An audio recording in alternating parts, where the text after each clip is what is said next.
این زمین را ارج از عرش است.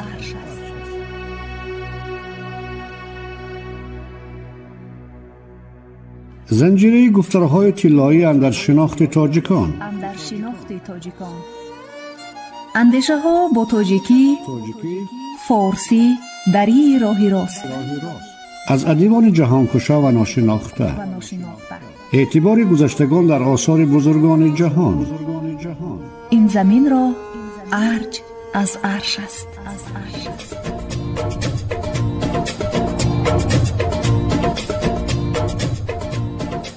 بیاموز هرچند بیتوانیا، مگر خویشتن شاد گردانیا. این زمین را ارج از عرش است.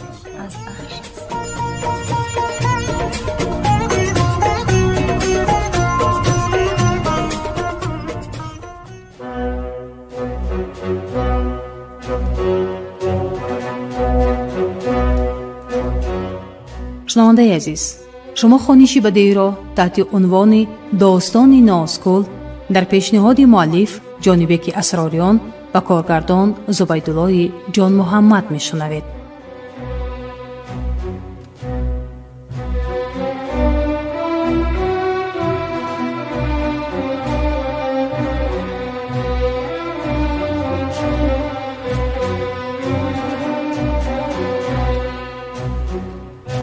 داستانی نازگل.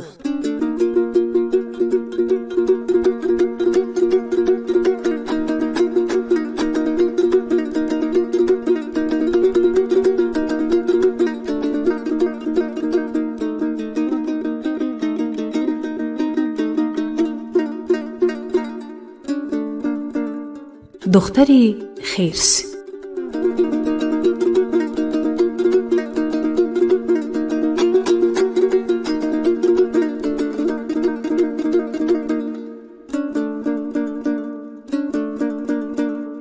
آغاز گفتار 15. خانه مامای نزاکت و بابای میرآمد از بنه‌های خاردرموش در قسمت شمالی دهه افغاندلی بالا در زی مزار واقع بود. حوله سردرخت و گز و شلش پیچ در نظر بسان جنگلی دهشتناکی می نمود. دل من به هر دو با مامای نزاکت و بابای میرآمد می سوخت در این مکان هولانگیز و چی سان و صورت زندگی می کند و نه از به جایی و بی مکانی بود، در حالی که در گردوانه بادلاخ، نیستان و دشت و میدانهای فراخ دامن کشیده بودند. ما بچه ها هر روز گذاره از کنار خانه آنها به مکتب می رفتیم. دره بزرگ پیر پر از انواع درختان کس ناگذر مزار را از حوله جدا می کرد و به این دره اندر آمدن کس و خسی را خدا خودش می داند. حتی هر گاهی مال مردم مبادا به جنگل غاو سر می زد، ضرب المثل مال مومن خون مومن استثنا می شد و کسی جرأتی پشتش رفتن را نمی کرد. یک مساحتی نچندان بزرگ یگانه جایی بود که ما بچه ها یارای قدم گذاشتن را نداشتیم. به همه این افزون واهمه مزار مردم را شبها در تهلکه می داشت. بزرگی حضرت مولوی را اساس و شهر خفته را نگهبان آن می پنداشتند که ترس ما را می افزود. اما برای ما از همه هولانگیزتر دختر خرس خالدانه حاکم باغستان بابای میرآمد و مامای نزاکت می نمود. هرگاه سری وقت خواب نمی رفتیم یا به سری و بیگوری می کردیم از خالدانه می ترساندن ما. خالدانه آمد یا خالدانه بیا برش، خالدانه آمده می برد و غیره.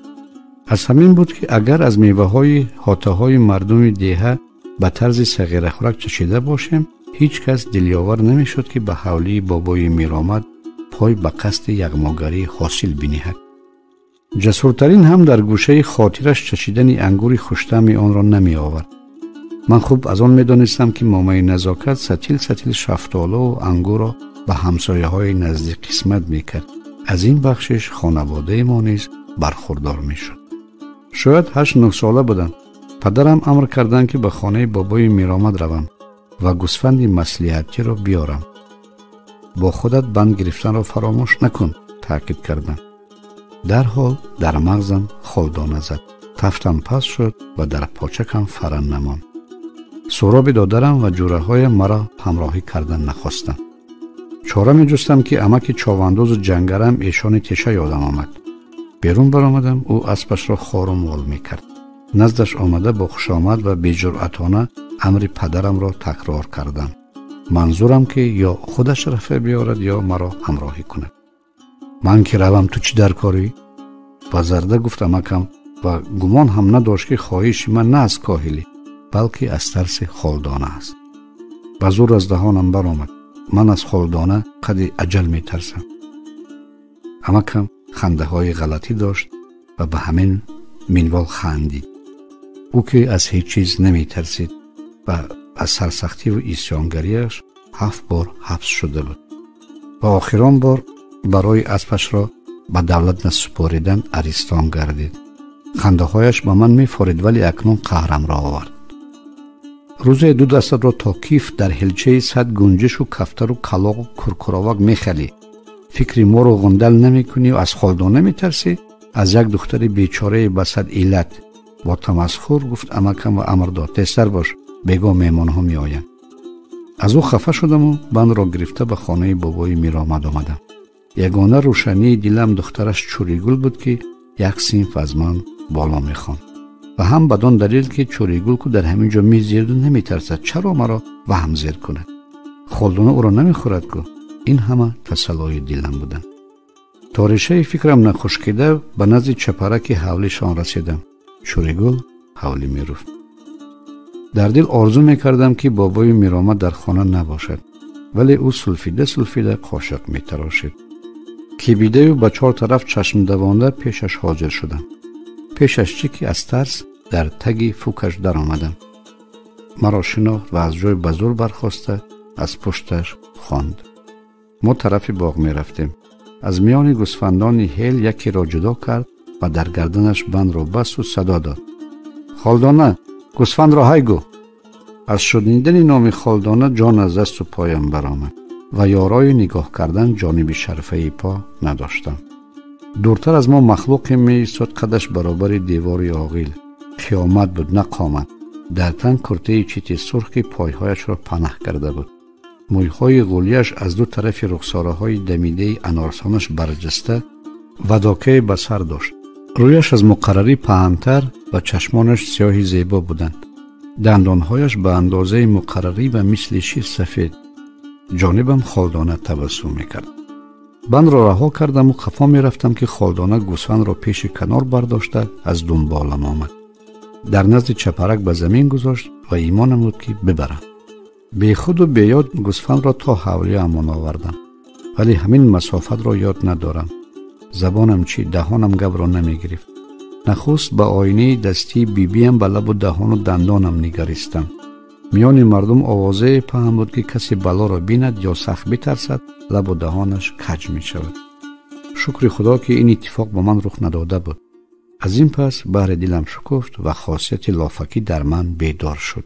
از آن پس میان بچه ها قهرمان دوران من بودم.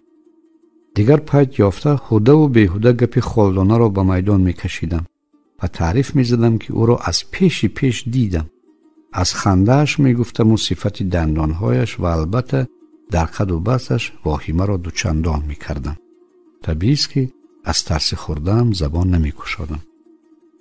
روزها می گذشتند و در باطنم یک حسی کنجکاوی بلکه دلسوزی جوشید.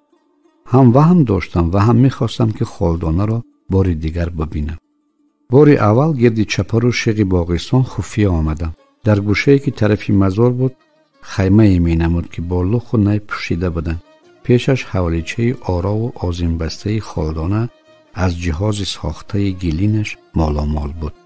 ظرف‌های با حوصله سفته و پاره‌های خاصه برق از شکسته‌اش می نمودند. شکستن جهاز عمل ناجای کودکانی را نمایش میداد که به تصادف پیاله و ظرف کمچینی را افشاندند و از کلان خانه سیاست میشنیدند. من آن را در حالتی حس کردم که یکی از لختک‌هایش را مذمت میکرد. در قسمت دیگر لختک‌ها با پاره‌های رنگ متا پوشیده میخوابیدند. خالدانه از در پست خیمه خم شده بیرون آمد. در بغلش لولکی بود که مانای کلان سالان ولی با شیوه خود الله میخوان. سرودش غم انگیز بود ولی چی خواندنش را نمیفهمیدم. چون جانبم گشت گریختم. چند لحظه گذشت. در دلم علو غلطیده بود که باز به پیش شیخ برگشتم. نمیدونم خالدانه میپایست یا به حکم تصادف بود که یک باره بالای سرم پیدا شد. علاج دیگر نداشتم. گریخته نمیتوانستم. ناچار پیش رویش از جا برخاستم. با من گپ زدن میخواست. زبانش لکنت داشت و مثل طفل کلمه ها را ناسفته و ناپوره تلفظ میکرد. تبسم میکرد و یک طفل معصوم را میماند. مرا با میوه مهمانداری کرد و از لختک ها یکی را تحفه نمود. یعنی یارای دشمنی نداشت. ابر ترس از مغزم پراکنده شدن داشت و ترسم گم شد. اکنون به راه رفتن و سر و رویش از نزدیک نظر میکردم و قول بیبیم یک بلای خدا بود. قدمانیش راه رفتن خرس را به خاطر می آورد. همین است که او را دختر خرس می گفتند.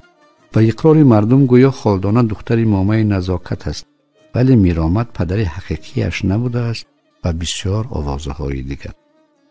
به من اشاره کرد که دخترکم را فعال کنم و بزرگترش را کنار گذاشت و باقی مانده ها را پهلو و پشت پس هم چید.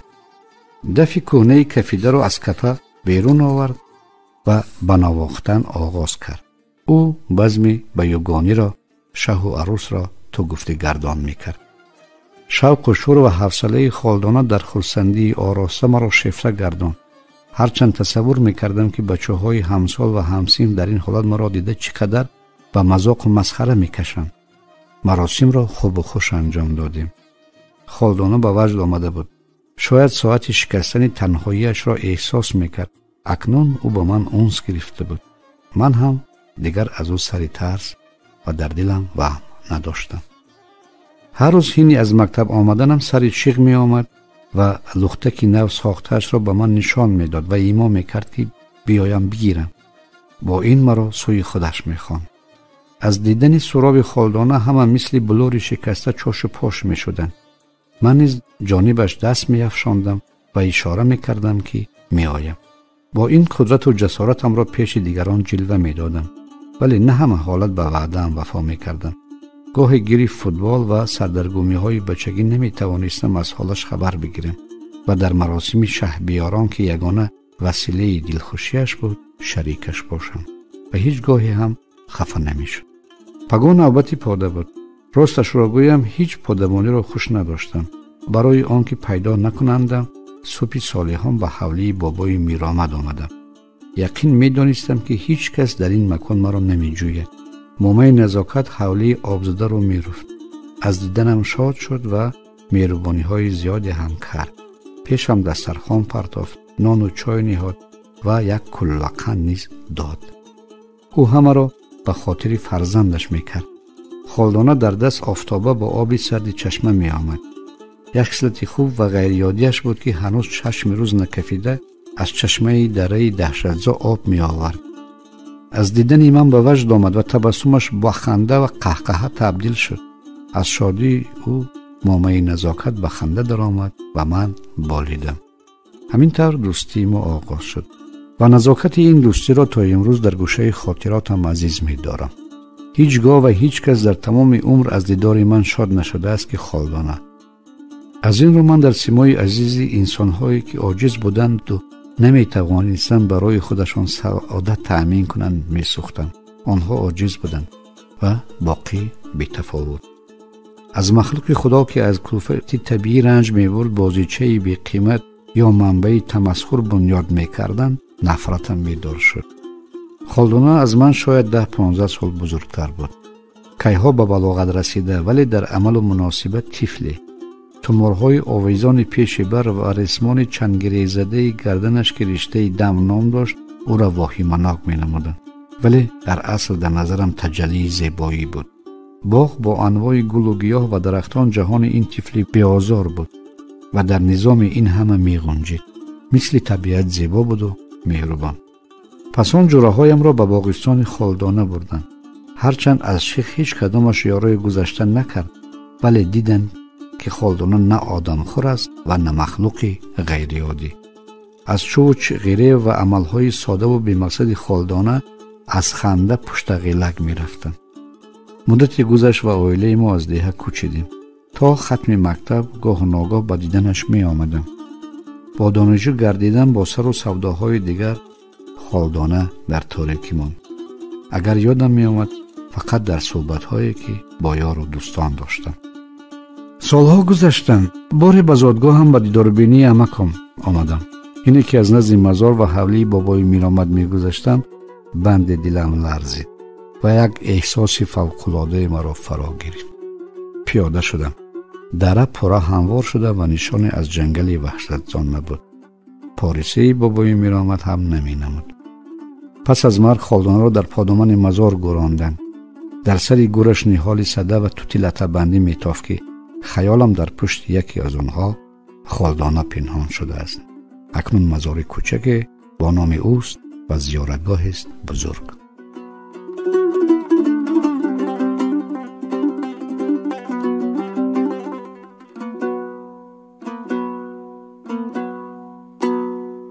امام علی یادگار از عارفان بزرگ.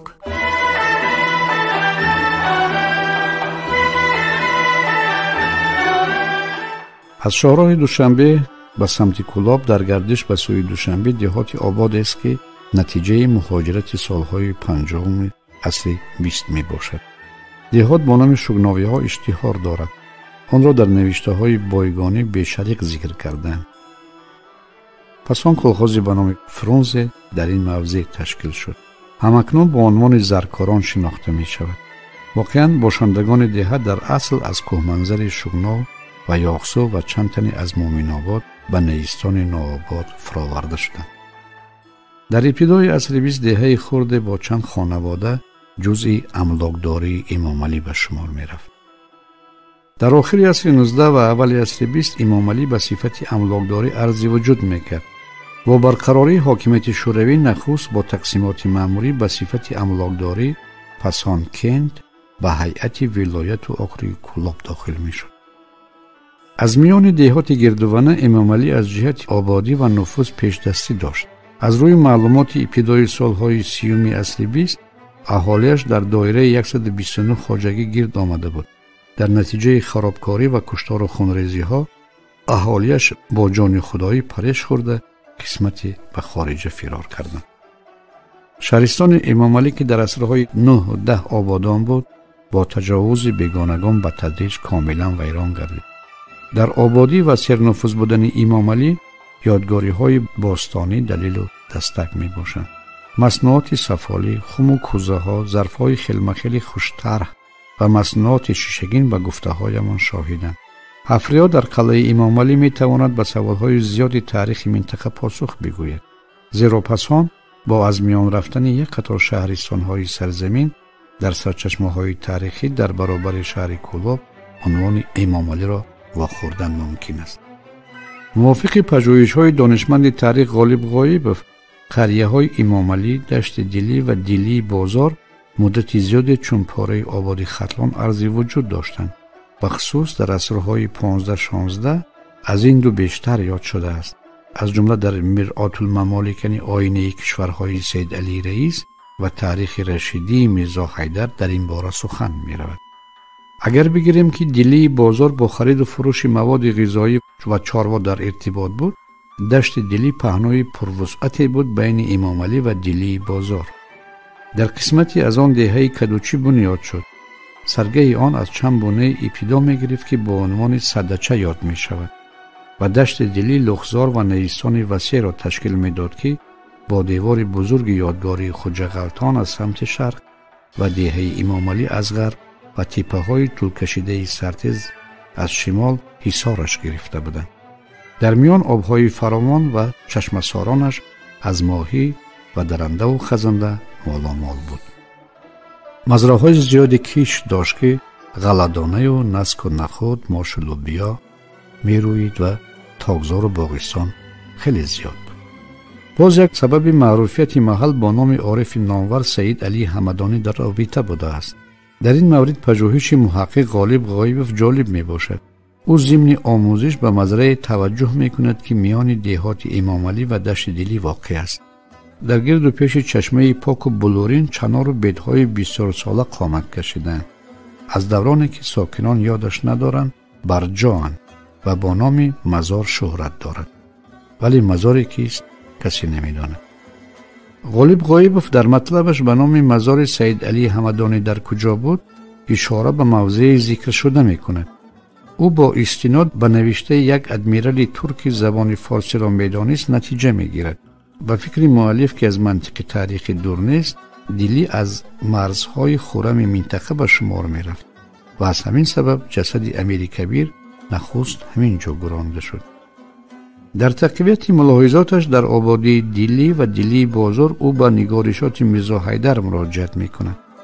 از نوشته ها معلوم می گردد که میرزا حیدر سال 912 هجری مطابق با سالهای 1506-1507 میلادی از خف ازبک های بیدادگر از حصار شادمان به بدخشان فرار کردنی می شود. او اول در پوشینگ دهه معروف در دنقره اقامت اختیار کرده، سپس در دیلی توقف می کند و در مورد واقعیت مزار به طریق ذیل می نویسد. چون به دیلی بازار که از قریات معتبری ختلان است رسیده شد، این احوال معلوم گشت. از نوشته های میرزا حیدر برمی آید که نعش آن بزرگوار 14 ایول سال 1384 به ختلان آورده در دهه توتی علی شاه دفن کردند. در همین اساس غالب غایبوف در اندیشه است که شاید آن توتی علی شاه همین امام علی باشد که جسد علی همدانی را در خانقاه آن به خاک سپاریدند. نام گرفتن امام علی نیز اشاره و دلیل بدی هم نیست در تصدیق فرضیه دانشمند. و می افزاید که در موضع ذکرش رفته خرابه های مسجد و خانقاه تا سالهای نزدیک نمایان بودند و از نقل سالدیدگان دلیل می آورد محقق. قبر تاکید دارد و به گمان غالب در حدود آن خانقاه نزدیک مسجد جای داشت. اینی که با مواد آشنا می شدم اندر موضع های مقدس خاصه مزارها اندیشیدم. خیلی زیادن و به دوره های گوناگون منسوبن این مزار و مرقدها. این قبیل جای ها نیز اشاره به قدیمیتی سرزمین.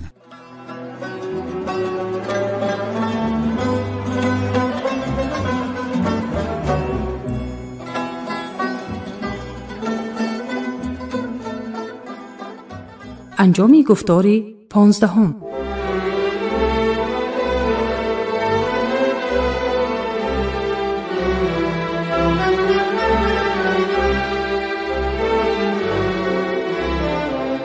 شما خوانش بدیعی را تحت عنوان داستان ناسکل در پیشنهاد مؤلف جانبک اسراران و کارگردان زبیدالله جان محمدов شنیدید.